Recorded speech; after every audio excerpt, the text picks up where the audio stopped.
বাংলাদেশের পলিথিন এবং পলিথিনজাত সামগ্রী দীর্ঘদিন যাবৎ ব্যবহারের জন্য এটি মানুষের একটি অভ্যাসে পরিণত হচ্ছে। মানুষের অজ্ঞতার জন্য অনেকে পলিথিন এবং পলিথিনজাত দ্রব্য সামগ্রী ইউজ করছে।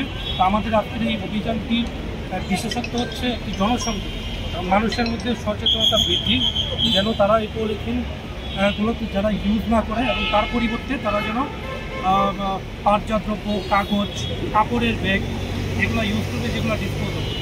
এছাড়াও আমাদের র্যাবের মহাপরিচালক মহোদয় এবং আমাদের যে ব্যাটালিয়নের পিও রয়েছেন, অধিনায়ক স্যার রয়েছেন, তাদের দিক নির্দেশনায় এবং পরিবেশ অধিদপ্তর থেকে আমাদের প্রতিনিধি রয়েছেন।